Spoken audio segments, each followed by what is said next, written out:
Last class में हम लोग प्लैंक्स क्वांटम थ्योरी पढ़े थे। प्लैंक्स क्वांटम थ्योरी क्या होता है? Energy of photon is directly proportional to frequency of light. Light के बारे में एक बात दिमाग में रख लो कि लाइट का ड्यूअल नेचर होता है। जैसे मोबाइल में ड्यूअल सिम वाला होता है ना, उसी तरह लाइट का ड्यूअल नेचर होता है। एक वेव नेचर और दूसरा particles nature.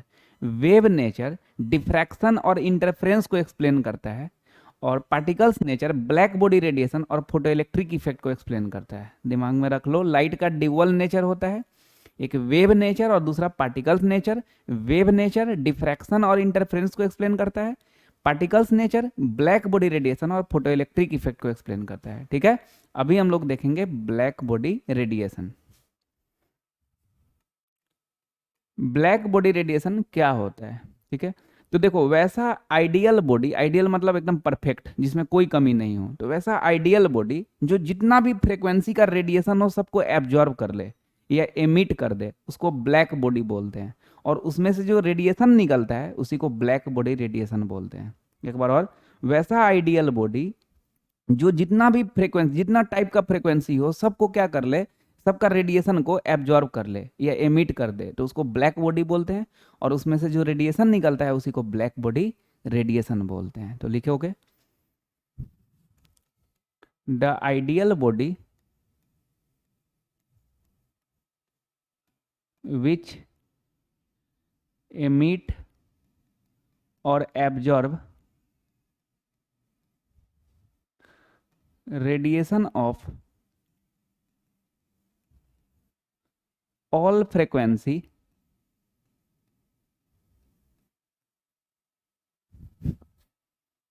called black body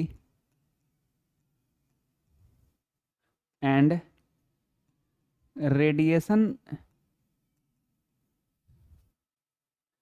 emitted by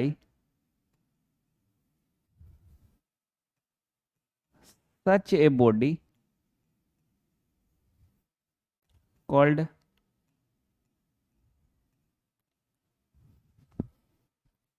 black body radiation. Language नहीं रटना, समझ के रखना अच्छे से कि ब्लैक बॉडी रेडिएशन क्या होता है। तो वैसा आइडियल बॉडी जो जितना भी टाइप का फ्रीक्वेंसी हो सबका रेडिएशन को एब्जॉर्ब कर ले या एमिट कर दे, तो उसको ब्लैक बॉडी बोलते हैं। और उसमें से जो रेडिएशन निकले उसी को ब्लैक बॉडी रेडिएशन बोलते हैं। अच्छा, जितना भी फ्रीक्वेंसी का रेडिएशन हो सबको एब्जॉर्ब कर ले रहा है, सबको एमिट कर ले रहा है, मतलब शानदार क्वालिटी का होगा, है ना। तो इसीलिए इसको परफेक्ट एमीटर और परफेक्ट एब्जॉर्बर भी बोलते हैं, है ना। तो नीचे में पॉइंट करके, it act as perfect ammeter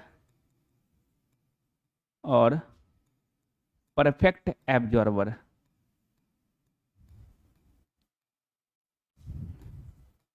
black body को क्या बोलते हैं? परफेक्ट एमीटर और परफेक्ट एब्जॉर्बर बोलते हैं। ठीक है, प्लांक्स ना एक बात बताएं, प्लांक्स बोले कि जितना भी एटम्स या मॉलिक्यूल्स होगा सब एनर्जी एब्जॉर्ब करेगा या रिलीज करेगा डिस्क्रीट क्वांटिटी में।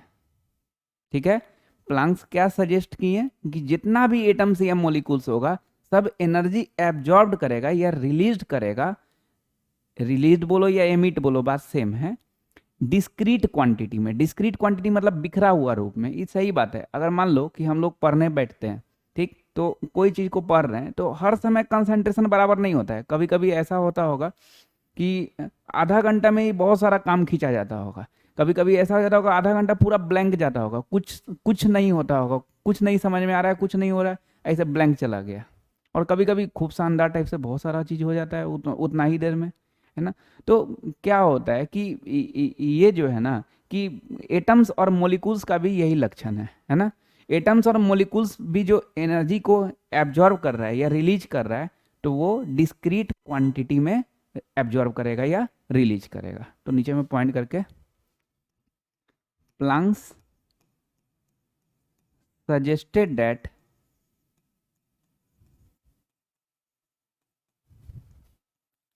atoms and molecules could emit or absorb energy in discrete quantities. Discrete मतलब बिखरा हुआ रूप, है ना, डिस्क्रीट क्वांटिटीज, बिखरा हुआ रूप में एनर्जी को एमिट करेगा या फिर क्या करेगा, एब्जॉर्ब करेगा। क्लियर। अब एक ग्राफ देख लो ब्लैक बॉडी रेडिएशन में।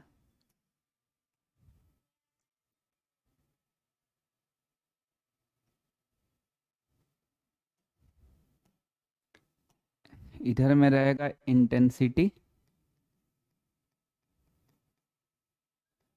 इधर में टेम्परेचर। ठीक है, इधर में क्या है, इंटेंसिटी। थोड़ा ठीक से लिखते हैं इसको।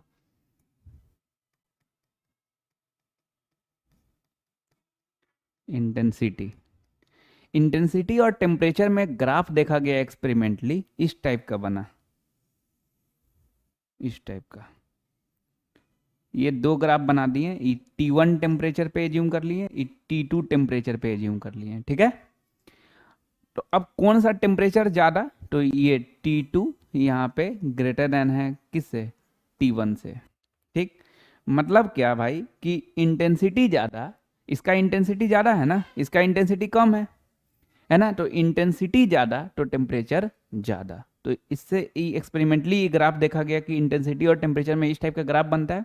और दिमाग में रखना कि अगर इंटेंसिटी ज़्यादा होगा तो टेम्परेचर भी ज़्यादा होगा। इंटेंसिटी मतलब इतना दिमाग में रखना, ब्राइटनेस। और सही बात है, टेम्परेचर अगर कम दोगे तो ब्राइटनेस कम आएगा, टेम्परेचर ज़्यादा दोगे तो ब्राइटनेस ज़्यादा आ जाएगा। तो ये एक्सपेरिमेंटली इस टाइप का ग्राफ देखा गया इंटेंसिटी और टेम्परेचर में। और ज़्यादा इंटेंसिटी मतलब टेम्परेचर भी क्या हो जाएगा, ज़्यादा हो जाएगा। ठीक है, नेक्स्ट देखते हैं photo electric effect.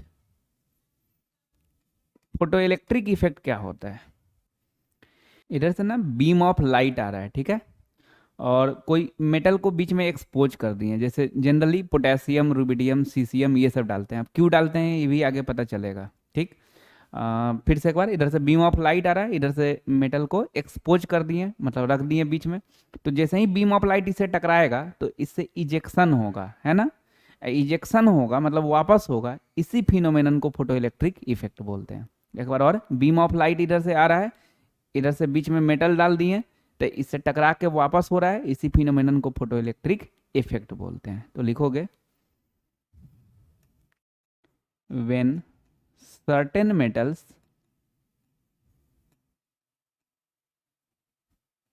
like potassium, rubidium, cesium, etc.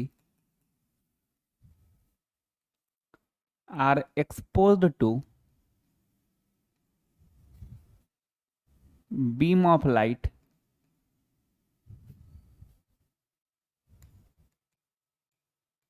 then electrons are ejected। ठीक है,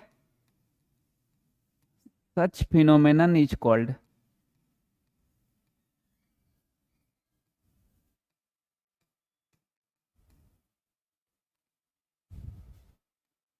photoelectric effect।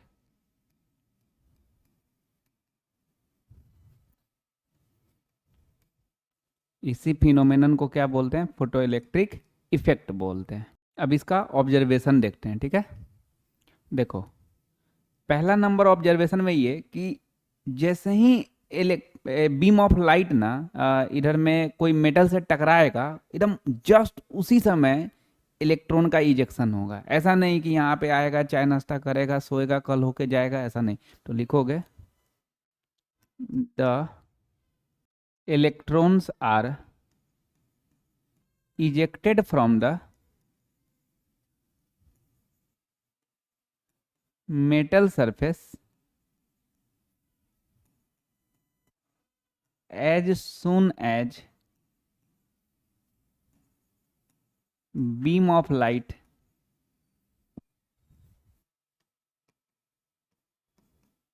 strikes on the surface। ठीक है, स्ट्राइक्स ऑन द सरफेस मतलब वही मेटल सरफेस ही, चलो लिख देते हैं, strikes on the metal surface. जैसे ही मेटल सरफेस पे टकराएगा ना भाई बीम ऑफ लाइट, उसी समय जस्ट इलेक्ट्रॉन का इजेक्शन हो जाएगा। दूसरा, number of ejected electron proportional होगा इंटेंसिटी का। इंटेंसिटी मतलब अभी बताएं क्या, ब्राइटनेस। जितना ज्यादा इलेक्ट्रॉन का इजेक्शन होगा यहाँ पे उतना ज्यादा ब्राइटनेस आएगा। सही बात है। सोचो कि जितना ज्यादा बीम ऑफ लाइट आएगा उतना ज्यादा इजेक्शन आएगा, इजेक्शन आएगा मतलब ब्राइटनेस उतना ज्यादा खिलेगा इधर, है ना। तो दूसरा नंबर में लिखोगे the number of ejected electrons, है ना, the number of ejected electrons are proportional to intensity. Intensity मतलब क्या होता है, ब्राइटनेस। इंटेंसिटी और brightness of light, brightness of light. Third number में देखेंगे कि जितना भी मेटल होता है, जैसे बोले पोटेशियम, रुबिडियम, सीसियम, ईटीसी भी बोले और भी हो सकता है, ज्यादातर केस में ये सब यूज करते हैं, ठीक है ना। तो जितना भी मेटल होता है सबका अपना अपना मिनिमम फ्रीक्वेंसी होता है जिसको थ्रेशोल्ड फ्रीक्वेंसी बोलते हैं। लास्ट क्लास में बताए होंगे, उससे पहले वाले क्लास में, है ना, सेकेंड लास्ट क्लास में बताए होंगे फ्रीक्वेंसी, है ना, फ्रीक्वेंसी को म्यू से डिनोट करते हैं। तो यहाँ पे थ्रेशोल्ड फ्रीक्वेंसी मतलब मिनिमम फ्रीक्वेंसी, हाँ, उसको म्यू नॉट से डिनोट करेंगे, ऐसे लिखेंगे म्यू और नीचे में नॉट, यही हो गया थ्रेशोल्ड फ्रीक्वेंसी। तो क्या बोले, जितना भी मेटल है सबका अपना अपना मिनिमम फ्रीक्वेंसी है। अगर बीम ऑफ लाइट का इसके मिनिमम फ्रीक्वेंसी से भी अगर कम होगा फ्रीक्वेंसी बीम ऑफ लाइट का, तो फोटो इलेक्ट्रिक इफेक्ट नहीं हो पाएगा, क्योंकि इसका अगर फ्रीक्वेंसी कम होगा तो यहाँ पे आके टकरा ही नहीं पाएगा, और जब टकराएगा नहीं तो इलेक्ट्रॉन का इजेक्शन नहीं होगा, तो कैसे फोटो इलेक्ट्रिक इफेक्ट होगा। तो बीम ऑफ लाइट का फ्रीक्वेंसी क्या होना चाहिए कि इसका मिनिमम फ्रीक्वेंसी से, मेटल का मिनिमम फ्रीक्वेंसी से ज्यादा होना चाहिए, तब जाके इलेक्ट्रॉन का इजेक्शन होगा। ये सब बात कौन बोले, आइंस्टीन बोले, ठीक है ना। ब्लैक बॉडी रेडिएशन किनके द्वारा बताया गया, प्लैंक्स के द्वारा। और ये प्लैंक फोटो इलेक्ट्रिक इफेक्ट किनके द्वारा, आइंस्टीन के द्वारा बताया गया, है ना। ये बात पीछे लिखे भी थे हम लोग कि ये क्या किए कि प्लैंक्स को सपोर्ट किए, बोले कि हाँ ये सही है, और फोटो इलेक्ट्रिक इफेक्ट को एक्सप्लेन कर दिए, तो कर रहे हैं, सब बात आइंस्टीन के द्वारा बताया गया, ठीक। तो ये क्या बोले कि जितना भी मेटल होगा सबका अपना अपना मिनिमम फ्रीक्वेंसी होगा जिसको थ्रेशोल्ड फ्रीक्वेंसी बोलते हैं, म्यू नॉट से डिनोट करते हैं। उससे कम अगर इसका फ्रीक्वेंसी रहे बीम ऑफ लाइट का, तो फिर फोटो इलेक्ट्रिक इफेक्ट नहीं हो पाएगा। तो लिखोगे और each metals there is characteristic minimum frequency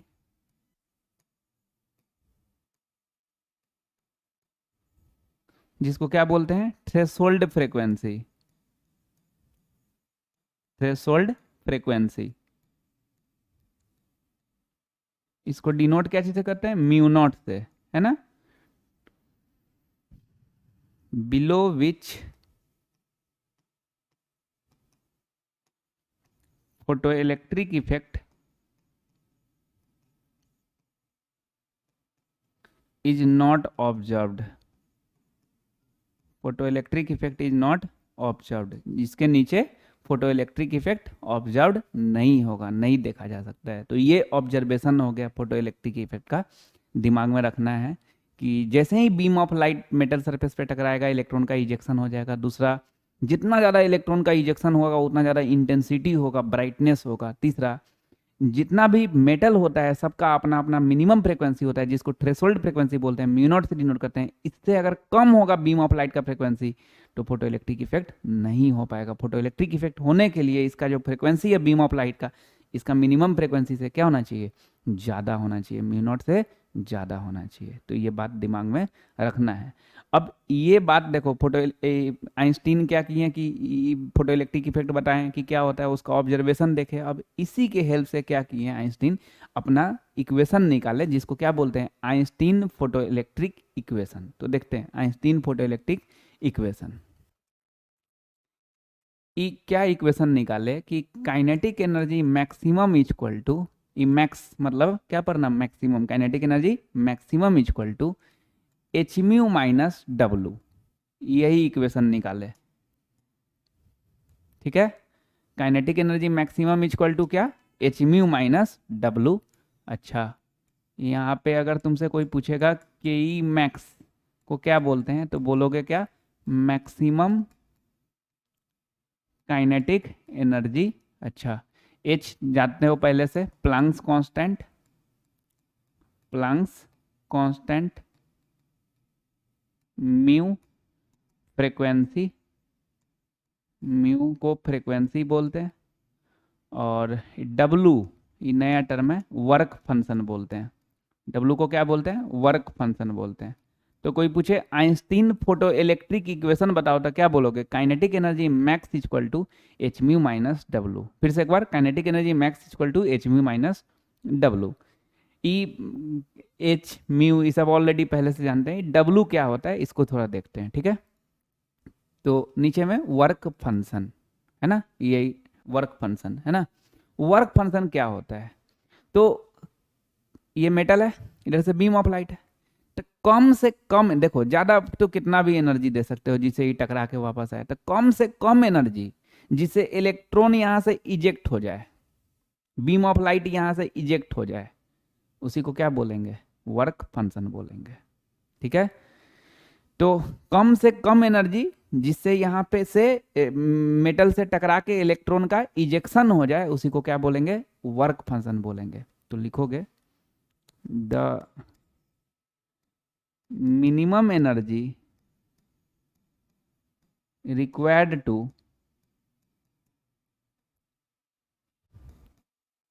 remove an electron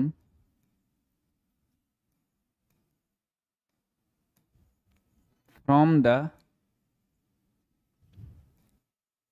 metal surface is called work function, ठीक है। दिमाग में रखना अच्छे से, वर्क फंक्शन क्या होता है, कम से कम एनर्जी जिससे इलेक्ट्रॉन सरफेस से टकरा के वापस आ जाए, मेटल सरफेस से टकरा के, उसी को क्या बोलते हैं, वर्क फंक्शन बोलते हैं। अच्छा, हाँ एक बात कि वर्क फंक्शन इक्वल टू क्या, भाई ये तो एनर्जी है, कम से कम एनर्जी को वर्क फंक्शन बोल रहे हैं, है ना। तो energy equal to H mu, ये प्लैंक्स क्वांटम थ्योरी सीखे थे, और उसी को तो सपोर्ट करके ये पूरा है ना बात इधर की है। तो energy equal to H mu Planck's बोले थे, ई बोल दिए, आइंस्टीन बोल दिए कि W equal to H mu nought. समझ रहे हो, अरे भाई वहां पे फ्रीक्वेंसी, यहाँ पे थ्रेशोल्ड फ्रीक्वेंसी मतलब मिनिमम फ्रीक्वेंसी, तो मिनिमम फ्रीक्वेंसी रख दोगे तो मिनिमम एनर्जी आ जाएगा, तो W equal to H mu nought. अब इसी को mu equal to C by lambda होता था, तो यहाँ पे म्यू नॉट है, तो इसी को तुम ऐसे भी लिख सकते हो, H C by lambda naught, H C by lambda not. तो work function W equal to क्या हो गया है, एच म्यू नॉट, या फिर H C by lambda naught. Mu naught तो अभी अभी देखे हो कि थ्रेशोल्ड फ्रीक्वेंसी बोलते हैं, मिनिमम फ्रीक्वेंसी बोलते हैं, उसी तरह लैम्डा नॉट मतलब थ्रेशोल्ड वेवलेंथ, मिनिमम वेवलेंथ। बाकी एच सी ऑलरेडी पहले से जानते हो, ठीक। अब बात है, बहुत बार ऐसा क्वेश्चन पूछता है कि सबसे कम वर्क फंक्शन कौन सा मेटल में पाया जाता है, तो दिमाग में रखना, सबसे कम वर्क फंक्शन अल्केली मेटल्स में पाया जाता है। पीरियड कितना होता है पीरियड टेबल में, 7, और ग्रुप कितना होता है, 18। तो पहला ग्रुप में जो एलिमेंट होता है उसी को क्या बोलते हैं, अल्केली मेटल बोलते हैं। तो सबसे कम वर्क फंक्शन किसका पाया जाता है, अल्केली मेटल्स का पाया जाता है, ठीक है। तो नीचे में पॉइंट करके, जनरली पॉइंट नहीं सब पॉइंट कर लो, क्योंकि इसी पॉइंट के बारे में है ना ये। तो generally alkali metals have low work function, सबसे कम वर्क फंक्शन किसका हो जाएगा भाई, अल्केली मेटल्स का हो जाएगा। क्लियर है। अच्छा, तो अल्केली मेटल्स में क्या क्या आता है, तो अल्केली मेटल्स में आता है, अल्केली मेटल्स में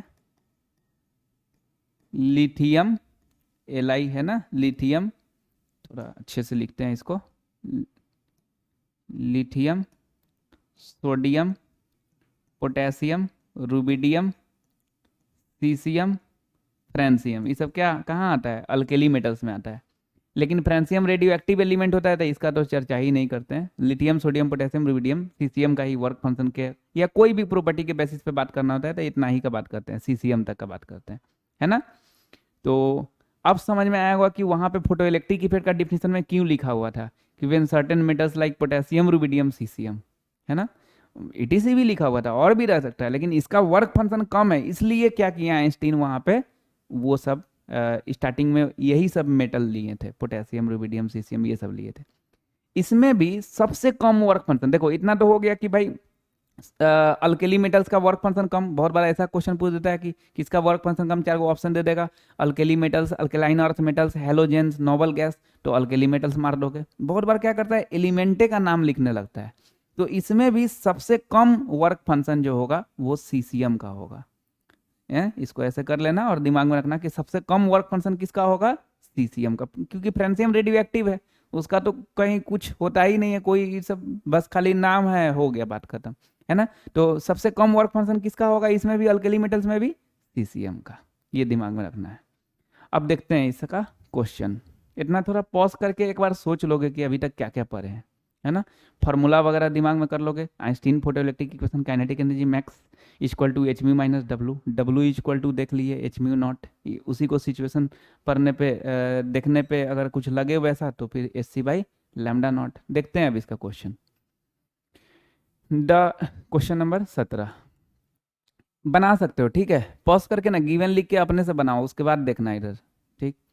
the threshold frequency for metal is, threshold frequency को क्या चीज नोट करते हैं, म्यू नॉट से, तो म्यू नॉट कितना लिख दिए, 6 इंटू 10 पे power 14 second inverse. Calculate the kinetic energy of an electron emitted when radiation with frequency mu, mu कितना दिया हुआ है 1.1 इंटू 10 पे पावर 15 सेकेंड इनवर्स। और क्या निकालना है, काइनेटिक एनर्जी निकालना है। तो म्यू दिया हुआ है, म्यू नॉट दिया हुआ है, काइनेटिक एनर्जी निकालना है, दिमाग काम करेगा, अरे एच म्यू माइनस डब्लू, क्योंकि म्यू म्यू नॉट ये सब कहाँ आता है, एच म्यू माइनस डब्लू। तो काइनेटिक एनर्जी मैक्स का फार्मूला लगा दो। हाँ, वहाँ पे खाली कैलकुलेट द काइनेटिक एनर्जी बोला है, लेकिन वो मैक्स ही होगा, मैक्सिमम ही होगा, 0 से काइनेटिक एनर्जी के रेंज में आता है, ठीक है ना। तो फार्मूला वही लगाते हैं, या फिर सीधे सीधे काइनेटिक एनर्जी पूछ रहा है तो क्यों मैक्स लिखने जाओगे, लिखो kinetic energy equal to H mu minus W, ठीक। चलो एच म्यू और डब्लू को यहाँ पे क्या बोलोगे, एच म्यू नॉट बोलोगे, सिचुएशन के हिसाब से। यहाँ पे म्यू नॉट है ना तो एच म्यू नॉट, अगर यहाँ पे लैम्डा नॉट रहता तो H C by lambda naught लिख देते। चलो ठीक है, तो H mu minus H mu naught, H common आ जाएगा, तो यहाँ से mu minus mu naught, value निकालना है तो पुट करना होगा। एच का वैल्यू 6.626 इंटू 10 पे पावर माइनस 34, म्यू म्यू कितना है 1.1 इंटू 10 पे power 15 minus mu not 6 into 10 पे पावर 14, ठीक है। इसको सॉल्व करोगे 6.626 इंटू 10 पे पावर माइनस 34, ये दोनों में से कुछ कॉमन ले लो, जो मन करे वो ले लो, 10 पे पावर 14 भी ले सकते हो, 10 पे पावर 15 भी ले सकते हो, ठीक। हम 10 पे पावर 14 ले रहे हैं कॉमन, 10 पे पावर 14 कॉमन ले रहे हैं, तो यहाँ से क्या बच जाएगा, 10 पे पावर 14 कॉमन ले लोगे तो 1.1 इंटू 10, 10 पे पावर 14 ले लोगे ना तो 10 पे पावर 1 बच जाएगा ना, तो 1.1 इंटू 10 11, अब माइनस 6, 10 पे पावर 14 कॉमन ले चुके हो तो 11 माइनस 6 कितना 5, ठीक है। 5 से जैसे ही मल्टीप्लाई करेंगे आ जाएगा। कोई को बोलता है सर यहाँ अप्रोक्स ले ले, यार अप्रोक्स कब लेते हैं, जब ज़्यादा मल्टीप्लीकेशन या डिवीजन करना होता है, बिना मतलब में क्यों अप्रोक्स लेते रहोगे, खूब आराम से तुम मल्टीप्लाई कर सकते हो, तो इसमें क्यों अप्रोक्स लेते रहोगे, ले लो एक्यूरेट बना दो यार, ठीक। तो 5 6 33, 5 2 10 और 3 13, 1 5 6 31, फिर 3 5 6 33 इंटू 10 पे पावर माइनस 34 और प्लस 14 10 पे पावर माइनस 20। अब इसको क्या करेंगे, साइंटिफिक नोटेशन मतलब स्टैंडर्ड फॉर्म में करेंगे, तो 3.313, अब यहाँ पे राउंड फिगर में ले लो, क्यों फिर 10 डिजिट लिखते रहोगे, है ना, तो 3.3। अच्छा पॉइंट यहाँ ले लोगे तो बैलेंस करने के लिए 10 10 मतलब 10 पे पावर 1 और 10 पे पावर माइनस 20 10 पे पावर माइनस 19। एनर्जी का, काइनेटिक एनर्जी का यूनिट क्या, जूल, ये हो गया आंसर, ठीक है भाई। चलिए नेक्स्ट क्वेश्चन देखते हैं इसका, क्वेश्चन नंबर 18 बना सकते हो, ठीक, बना दो।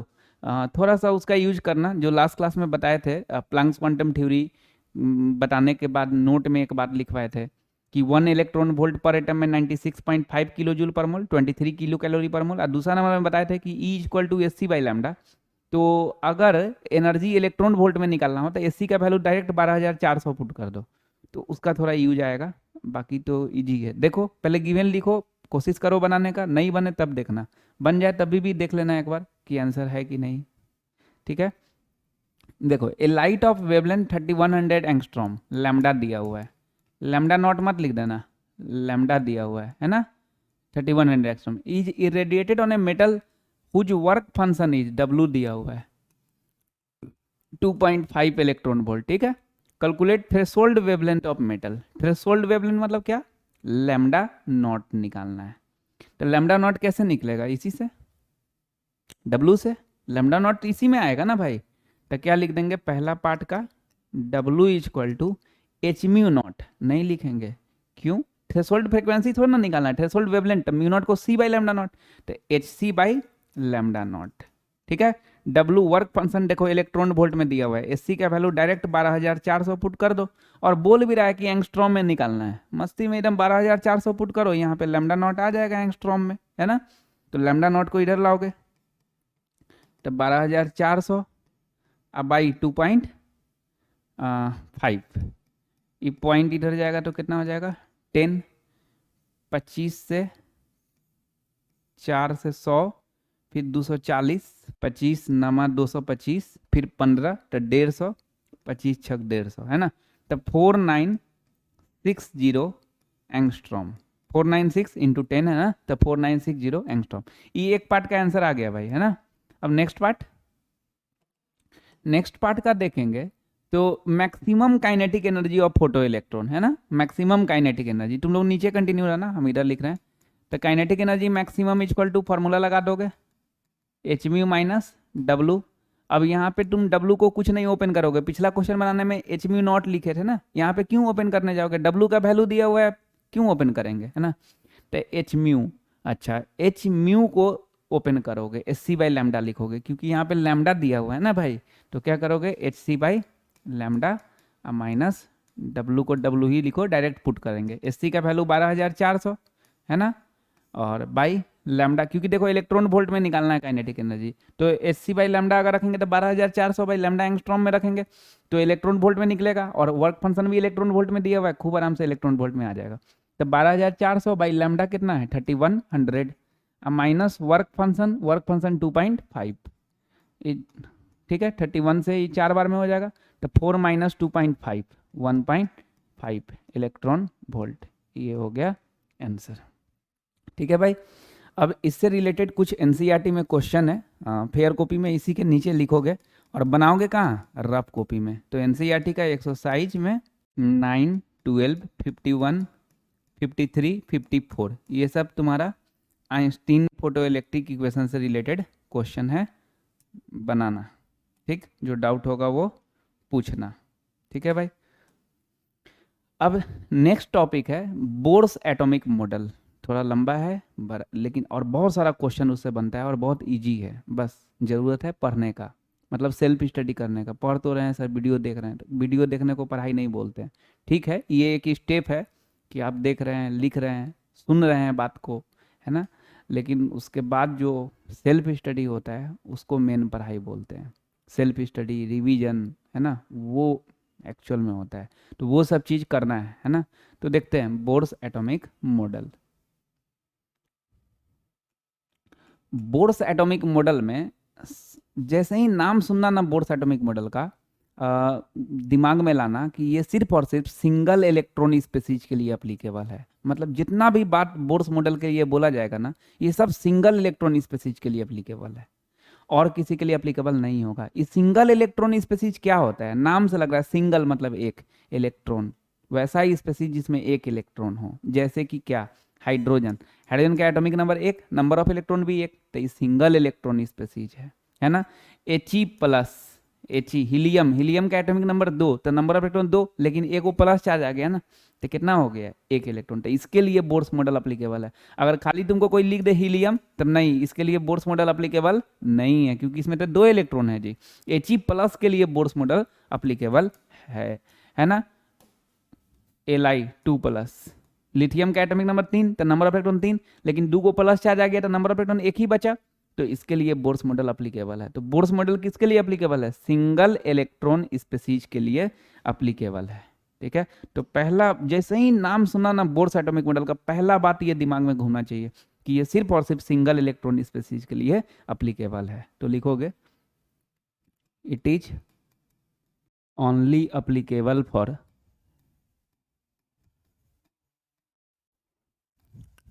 Single electron species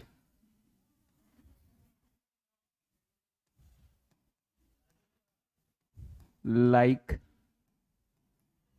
H hydrogen, है ना, He+, Li2+, Be3+, etc। ये सब के लिए सिंगल इलेक्ट्रॉन स्पीसीज के लिए सिर्फ है बोर्स एटॉमिक मॉडल। ठीक है ना, जिसका नंबर ऑफ इलेक्ट्रॉन क्या हो, कितना हो, 1 हो। अब इसका पोस्टुलेट देखते हैं।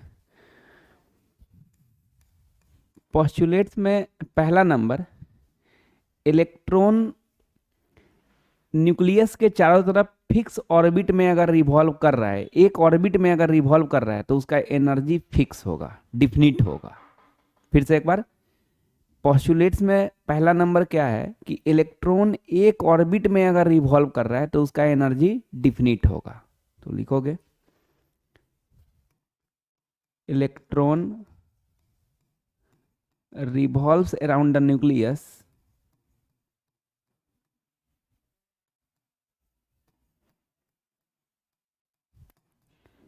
in a orbit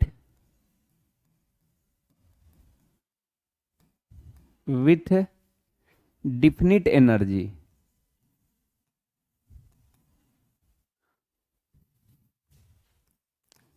इसका एनर्जी क्या होगा, डिफिनिट होगा, फिक्स होगा। कोई भी एक ऑर्बिट में अगर रिवॉल्व करता रहेगा ना इलेक्ट्रॉन, तो उसका और एनर्जी डिफिनिट रहेगा, फिक्स रहेगा। ठीक है, दूसरा नंबर, अगर इलेक्ट्रॉन हाई एनर्जी लेवल से लो एनर्जी लेवल में जंप कर रहा है, मतलब कोई एक ऑर्बिट से दूसरा ऑर्बिट में जा रहा है, तब उसका एनर्जी चेंज होगा, है ना। तो हाई एनर्जी लेवल से अगर लो एनर्जी लेवल में जा रहा है, इसका मतलब एनर्जी रिलीज हुआ है, एमिट हुआ है ना। और अगर लो एनर्जी लेवल से हाई एनर्जी लेवल में जा रहा है, इसका मतलब एनर्जी बढ़ गया, मतलब एनर्जी एब्जॉर्ब्ड हुआ। रटना नहीं है, सोचना है। क्या बोले दूसरा नंबर में कि जब हाई एनर्जी लेवल से लो एनर्जी लेवल में गया तो एनर्जी एमिट हुआ, है ना, रिलीज हुआ। और जब लोअर से हायर एनर्जी लेवल में गया तो एनर्जी एब्जॉर्ब्ड हुआ। तो दूसरा नंबर में यही लिखेंगे, when electron jumps from lower energy level into higher energy level,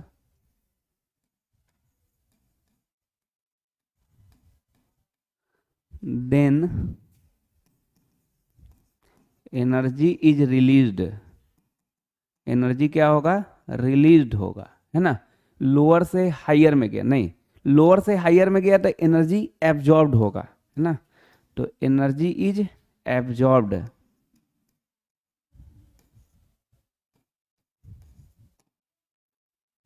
where as when electron jumps from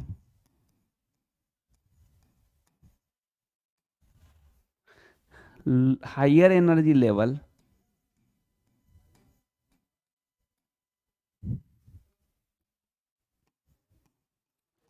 into lower energy level,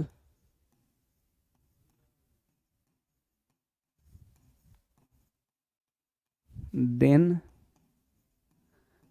energy is released। ठीक है, तो अच्छे से दिमाग में रखना है कि जब लोअर एनर्जी लेवल से हायर एनर्जी लेवल में जाएगा, इसका मतलब एनर्जी बढ़ गया, मतलब एब्जॉर्ब्ड होगा। ठीक है ना। और जब हायर एनर्जी लेवल से लोअर एनर्जी लेवल में इलेक्ट्रॉन जाएगा तो उसके इसमें एनर्जी घट गया, मतलब एनर्जी कुछ रिलीज हुआ, तो उसके इसमें एनर्जी रिलीज होगा। ये दो पॉस्टुलेट हो गया। तीसरा नंबर में कि इलेक्ट्रॉन सिर्फ और सिर्फ वैसा ऑर्बिट में रिवॉल्व करेगा जिसका एंगुलर मोमेंटम इंटीग्रल मल्टीपल होगा h/2 पाई का।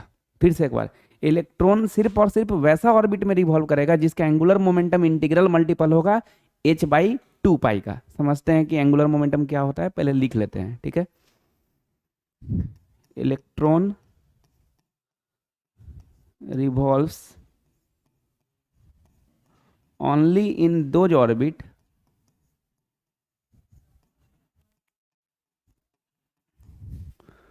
whose angular momentum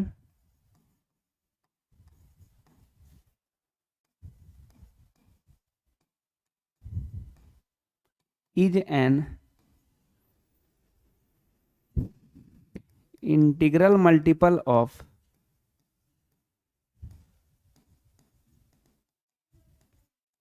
h/2 पाई। h क्या है, प्लैंक्स कांस्टेंट ना, और पाई कांस्टेंट जिसका वैल्यू 3.14 या 22/7 बोलते हैं। अब देखते हैं कि एंगुलर मोमेंटम क्या होता है। देखो मोमेंटम का दो टाइप होता है, एक लीनियर मोमेंटम और एक एंगुलर मोमेंटम, है ना।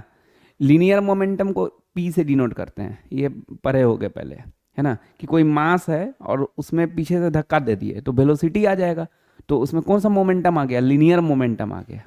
और कोई चीज़ रेस्ट पे है और उसमें उसमें ऐसे टच कर दिए और वो नचने लगा, तो उसमें कौन सा मोमेंटम आ जाएगा, एंगुलर मोमेंटम आ जाएगा।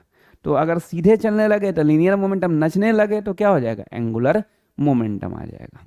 तो जैसे P equal to M into V, linear momentum P equal to M into V, उसी तरह एंगुलर मोमेंटम, ये तो नचने लग रहा है ना, तो M into angular velocity omega, physics में पढ़े होगे, है ना, और ओमेगा को ही भी इंटू आर बोलेंगे, मतलब एम भी आर। फिर से एक बार, linear momentum equal to M into V और angular momentum equal to M V R, radius जुड़ जाता है। तो एंगुलर मोमेंटम कभी भी आए तो दिल में आ जाना चाहिए एम भी आर, है ना। तो यहाँ पे क्या हो जाएगा भाई, M V are equal to हो जाएगा NH/2 पाई। क्यों, क्योंकि एंगुलर मोमेंटम जो है एम भी आर वो इंटीग्रल मल्टीपल है h/2 पाई का, मतलब इंटीजर से मल्टीप्लाई करना होगा ना, मतलब n क्या है, इंटीजर है। तो यही जो बोर्ड्स बताएं वो यही बताएं कि अगर फर्स्ट ऑर्बिट में रिवॉल्व करता रहेगा ना तो M V R equal to सीधे h/2 पाई हो जाएगा, और सेकेंड ऑर्बिट में अगर इलेक्ट्रॉन रिवॉल्व करेगा तो M V R equal to 2h/2 pi हो जाएगा, और थर्ड ऑर्बिट में रिवॉल्व करेगा तो M V R equal to 3h/2 pi हो जाएगा। मतलब एन एक तरह से क्या हो गया, नंबर ऑफ ऑर्बिट हो गया, एन क्या हो गया, नंबर ऑफ ऑर्बिट हो गया। ई एम जानते हो कि मास है ना, V velocity, R radius, N number of orbit, H Planck's constant, pi सीधे नॉर्मल कांस्टेंट बोलेंगे, है ना। तो ये दिमाग में रखना। ये बहुत बार ना क्वांटाइजेशन ऑफ एंगुलर मोमेंटम के नाम से भी जाना जाता है। क्या नाम से, क्वांटाइजेशन ऑफ एंगुलर मोमेंटम के नाम से जाना जाता है। अभी क्वांटाइजेशन मतलब क्या होता है, क्वांटाइजेशन मतलब ही होता है इंटीग्रल मल्टीपल। क्वांटाइजेशन मतलब क्या होता है, इंटीग्रल मल्टीपल। तो कभी भी अगर आए ना क्वांटाइजेशन ऑफ एंगुलर मोमेंटम बताओ, बोलोगे M V R equal to NH/2 pi. ये बात कौन बोले थे, बोर्स बोले थे, M V R equal to NH/2 pi. Clear cut दिमाग में रखोगे। एम क्या है, mass, V velocity, R radius, N number of orbit in which electron revolves, H Planck's constant, pi सीधे कांस्टेंट। तो ये पॉस्टुलेट्स, 3 पॉस्टुलेट्स दिमाग में रखोगे। पहला नंबर पॉस्टुलेट्स हो गया कि इलेक्ट्रॉन अगर एक ऑर्बिट में रिवॉल्व करता रहेगा तो उसका एनर्जी डिफिनिट होगा। दूसरा नंबर हो गया कि अगर हाई एनर्जी लेवल से लो एनर्जी लेवल में जाएगा तो एनर्जी रिलीज करेगा, और लो से हाई में जाएगा तो एनर्जी एब्जॉर्ब करेगा।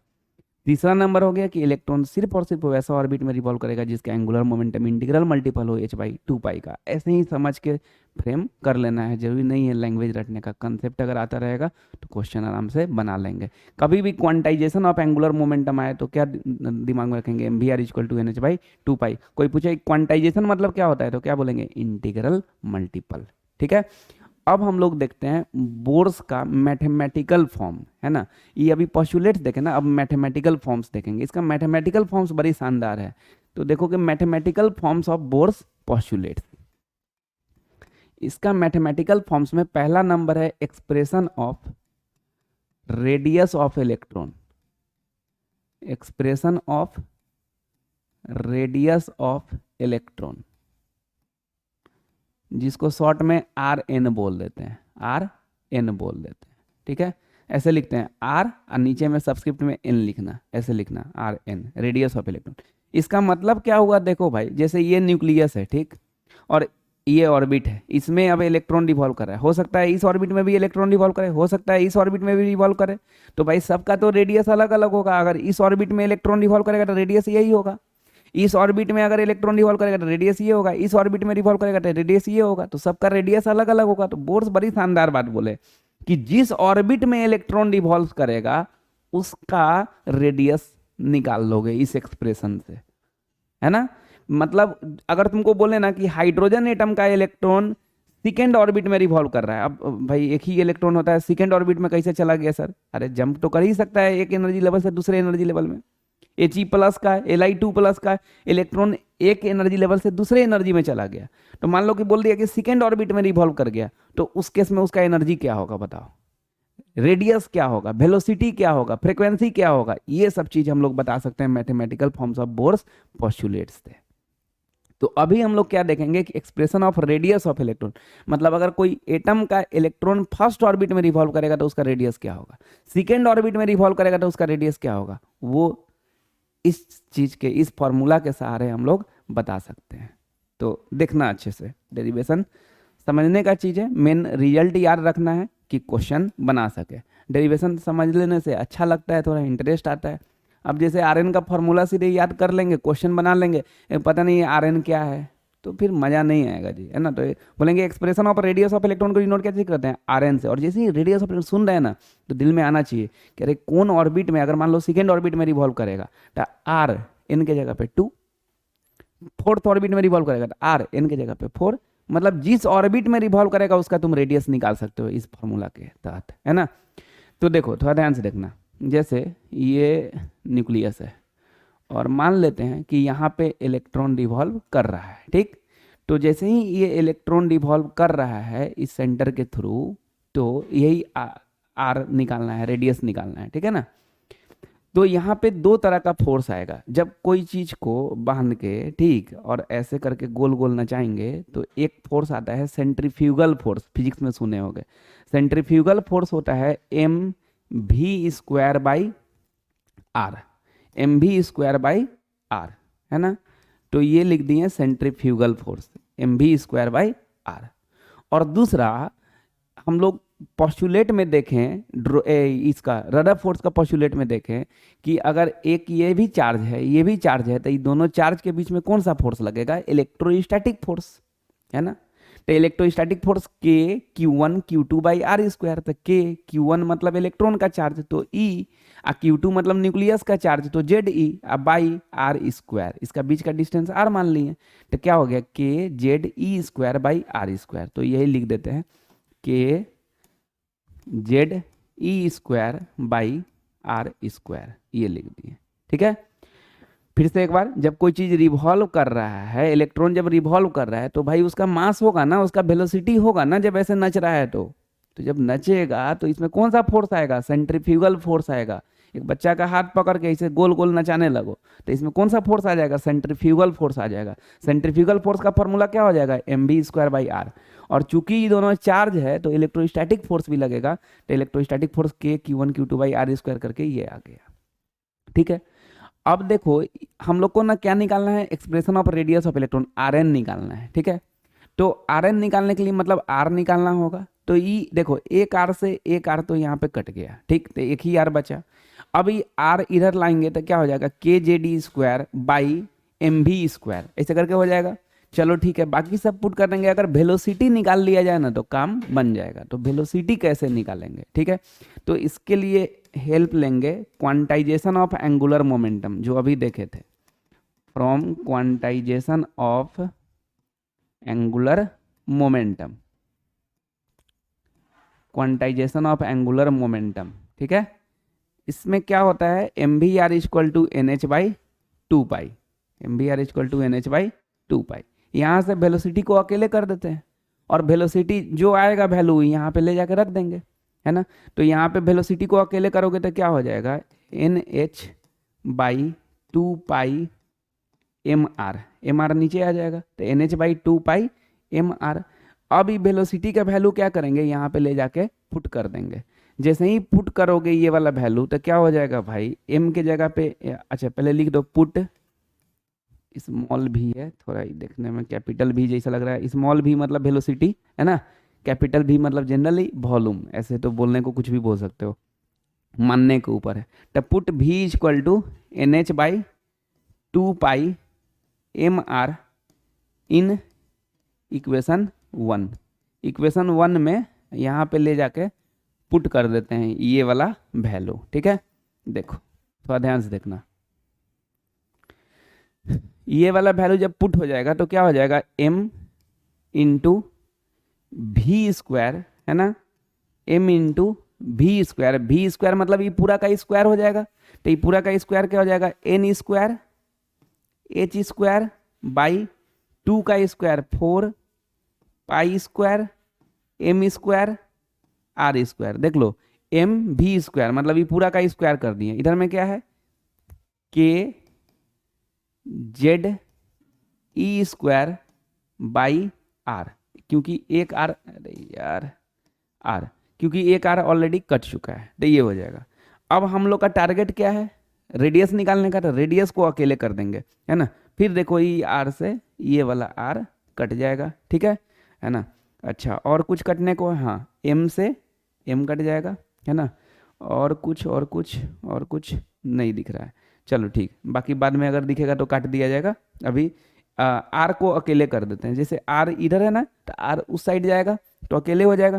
तो आर इज इक्वल टू क्या हो जाएगा, एन स्क्वायर एच स्क्वायर, ठीक, एन स्क्वायर एच स्क्वायर, इधर से कुछ है नहीं, बाई 4 पाई स्क्वायर के जे डी स्क्वायर इधर आ जाएगा। तो लिखते हैं हम लोग R is equal to N square H square by 4 pi square M K Z E square. देख लो एक बार, आर को अकेले कर दोगे, आर को उधर ले जाओगे तो क्या हो जाएगा, N square H square by 4 pi square M K J D square, ये हो जाएगा। अच्छा अब क्या करो, यहाँ पे ना एन को ना जनरल ही रहने दो, एन को अगर तुम 1 पुट कर दोगे ना तो फिर क्या हो जाएगा, ई आर आर ही रह जाएगा, मतलब फर्स्ट ऑर्बिट का ही इलेक्ट्रॉन का रेडियस निकलेगा।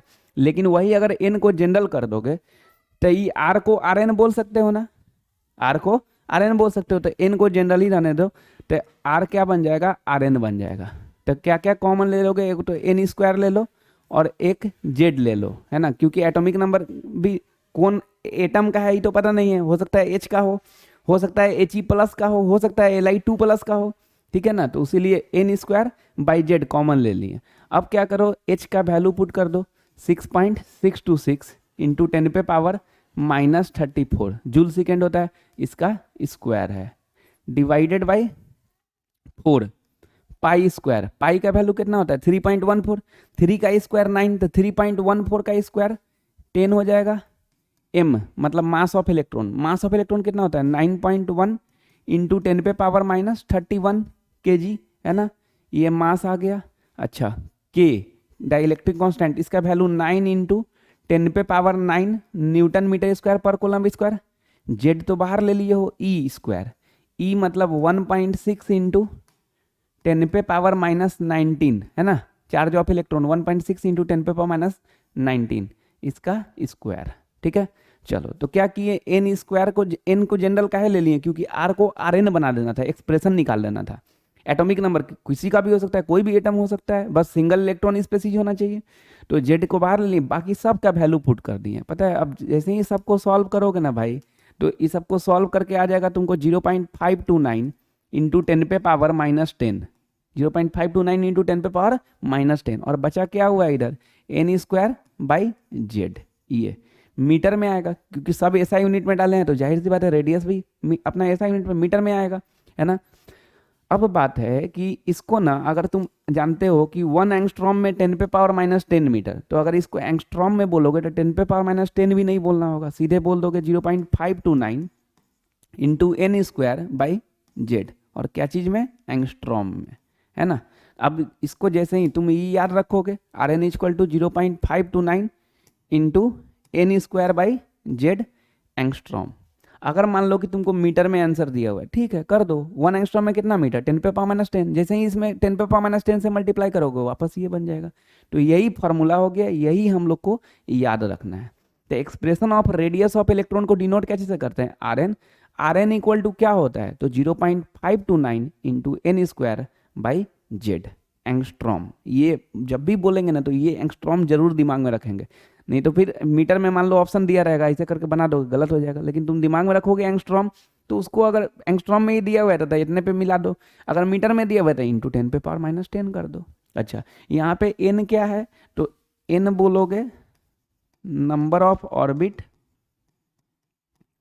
Number of orbit in which electron revolves, number of orbit in which electron revolves, ठीक है। और जेड क्या है, तो जेड एटॉमिक नंबर, मतलब जो भी सिंगल इलेक्ट्रॉन स्पेसीज दिया रहे उसका एटॉमिक नंबर पुट कर देंगे। तो ये ध्यान में रहना चाहिए, ठीक है। तो mathematical forms of bourse postulates में आज हम लोग एक देखे हैं, expression of radius of electron. देखो डेरिवेशन अभी एक बार देख लिए, कॉपी में लिख लेंगे, लेकिन बार बार इसको नहीं देखना है। हाँ ठीक है, एक बार समझ लेना है, बहुत कुछ सीखने को मिला कि अरे जब कोई चीज़ रिवॉल्व करता है, ऑलरेडी पहले से सुने हुए हैं हालांकि ये बात है ना, कि रिवॉल्व करता है तो एक तो सेंट्रीफ्यूगल फोर्स लगा और दूसरा चार्ज है उसलिए इलेक्ट्रोस्टैटिक फोर्स लग रहा है, तो दोनों को बराबर किए हैं। उसके बाद क्वांटाइजेशन ऑफ एंगुलर मोमेंटम का यूज किए, उसमें वेलोसिटी निकाले पुट कर दिए, सबका वैल्यू निकाल के ये कर दिए, है ना। तो ये नहीं कि तुमको कहीं एग्जाम में डेरिवेशन पूछेगा कि expression of radius of electron का डेरिवेशन बता दो, कोई भी एग्जाम में, ना बोर्ड में ना कंपटीशन में, कहीं भी तुमको डेरिवेशन नहीं पूछेगा। डेरिवेशन समझते हैं तो अच्छा लगता है ना कि हाँ ये कैसे आया, डायरेक्ट याद करते लगता है तू ये कैसे आ गया 0.529 into N square by Z, अच्छा नहीं लगता।